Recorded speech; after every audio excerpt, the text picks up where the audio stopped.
नमस्कार, आदाब, सत श्री अकाल। आप सबका स्वागत है बियॉन्ड द हेडलाइंस में, जहां हम बात करते हैं सुर्खियों से हटकर और खबर की तह तक जाकर। तो सबसे पहले आज शाम तक की हेडलाइंस। उमर सरकार द्वारा बनाए गए बिजनेस रूल्स को एलजी ने किया खारिज। उमर अब्दुल्ला दोबारा सौंपेंगे नए बिजनेस रूल्स।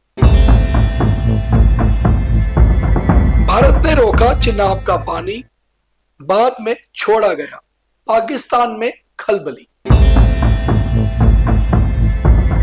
बीजेपी का पाकिस्तानी विरोधी मार्च, डीसी को सौंपा ज्ञापन। पाकिस्तान द्वारा सीमा पर लगातार गोलीबारी जारी, लाइन ऑफ कंट्रोल पर सेना अलर्ट पर। पहलगाम हमले के बाद सुरक्षा कड़ी, आतंकी जेल्स पर भी कर सकते हैं हमला, जेलों की सुरक्षा बढ़ाई गई। और अब खबरें विस्तार से। उमर अब्दुल्ला सरकार द्वारा बनाए गए और सबमिट किए गए बिजनेस रूल्स को लेफ्टिनेंट गवर्नर मनोज सिन्हा ने खारिज कर दिया है। हालांकि नेशनल कॉन्फ्रेंस का कहना है कि ऐसा कुछ भी नहीं हुआ है और लेफ्टिनेंट गवर्नर साहब ने उनके बिजनेस रूल को खारिज नहीं किया, बल्कि वापस लौटाया है कि उसमें कुछ तब्दीलियां करके उसे सबमिट किया जाए। यानी कि उमर अब्दुल्ला सरकार अब इन बिजनेस रूल्स पर लेफ्टिनेंट गवर्नर को अपना जवाब सौंपेंगी और उसके बाद बिजनेस रूल्स पास किए जाएंगे। मगर जो खबरें आ रही थी वो खबरें यही थी कि एलजी साहब ने बिजनेस रूल्स को खारिज कर दिया है। नेशनल कॉन्फ्रेंस के विधायक और chief spokesperson Tanvir Sadiq ने कहा है कि मीडिया में जो खबरें चल रही हैं वो गलत हैं और लेफ्टिनेंट गवर्नर ने बिजनेस रूल्स को खारिज नहीं किया, बल्कि वापस लौटाया है। और वापस लौटाने का मतलब है कि उसमें कुछ सबमिशंस हैं जिन्हें एडिट करके, जिन्हें दुरुस्त करके वापस करना होगा। तो अब उमर अब्दुल्ला लेफ्टिनेंट गवर्नर को बिजनेस रूल्स पर अपना जवाब देंगे और उसके बाद बिजनेस रूल्स की नई कॉपी को 24 घंटों में सबमिट किया जाएगा। जम्मू कश्मीर में जब उमर अब्दुल्ला की सरकार ने शपथ ग्रहण किया था 16 अक्टूबर 2024 को, तो उसके बाद से ही ये चीज सामने आ रही थी कि आखिर सरकार के पास किन किन चीजों की ताकत है और क्या क्या चीजें लेफ्टिनेंट गवर्नर के पास है। इन सबको लेकर एक बिजनेस रूल्स फाइनल होने थे। इन बिजनेस रूल्स का जिम्मा उमर अब्दुल्ला सरकार ने deputy chief minister Surinder Kumar Chaudhary को सौंपा था और उन्होंने ये बिजनेस रूल तैयार करके फरवरी 2025 को लेफ्टिनेंट गवर्नर को भेज दिए थे। गवर्नर साहब ने भी करीबन 2.5 से 3 महीने लिए इन्हें जज करने में और आखिर उन्हें वापस लौटाया कि इसमें कुछ एडिट करने की जरूरत है। अब आज कश्मीर में, हालांकि चीफ मिनिस्टर का ऑफिस भी आज से ही शुरू हुआ और आज ही कैबिनेट स्तर की एक बैठक भी श्रीनगर में हुई। इस बैठक में बिजनेस रूल्स की चर्चा की गई और उस बिजनेस रूल्स को एडिट करके, यानी कि एक जवाब तैयार करके वापस राजभवन को भेजा जाएगा और उसके बाद ये बिजनेस रूल्स फाइनल किए जाएंगे। अगली खबर की ओर बढ़ते हैं। तो भारत ने आज पाकिस्तान का पानी रोक दिया।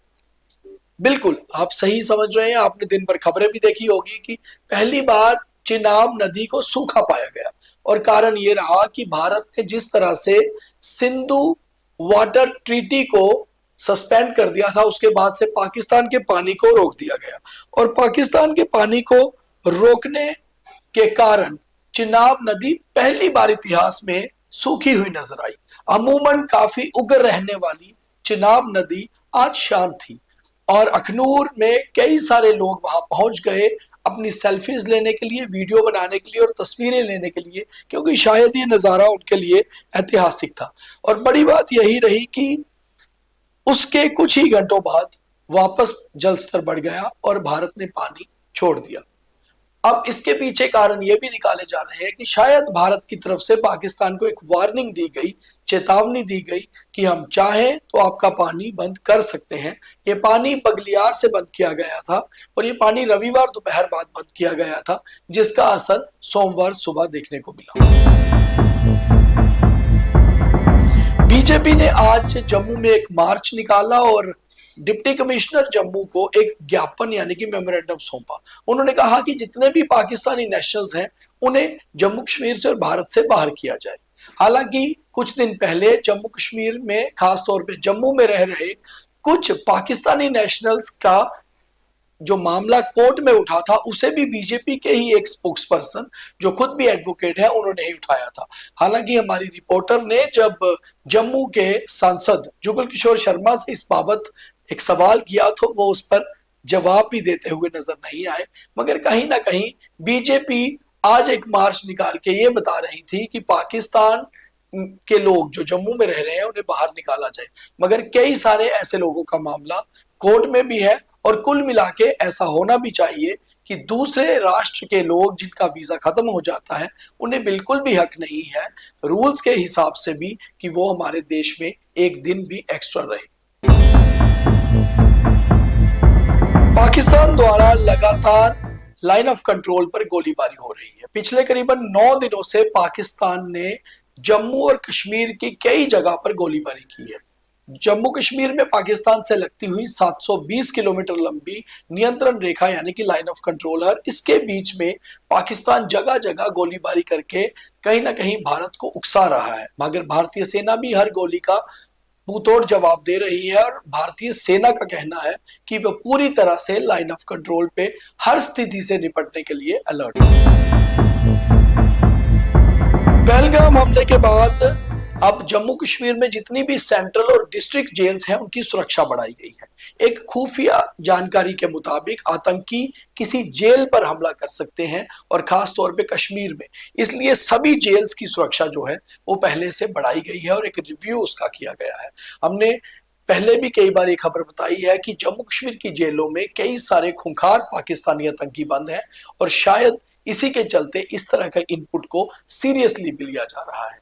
तो आज के खास खबरें यही थी। अब देखिए thought of the day. When your value increases keep yourself silent and काम एंड हम्बल। जब आपकी वैल्यू बढ़ती है, आप ज्यादा बड़े आदमी बनते हैं या ज्यादा अच्छी पोजीशंस पर होते हैं, तो उस समय आपको बहुत ही शांत, बहुत ही हम्बल होना चाहिए। यही कारण है कि सिक्कों से हमेशा आवाज आती है और नोट्स साइलेंट होते हैं। तो शायद आप इससे सीख पाए और जीवन में आगे बढ़कर हम्बल और ज्यादा शांत हो पाए। तो आज के बियॉन्ड द हेडलाइन में इतना ही। कल दोबारा मुलाकात करेंगे, तब तक के लिए लगातार द न्यूज रूम 24 आवर्स के सभी कार्यक्रम देखते रहिए। नमस्कार, शब्बा खैर, जय हिंद।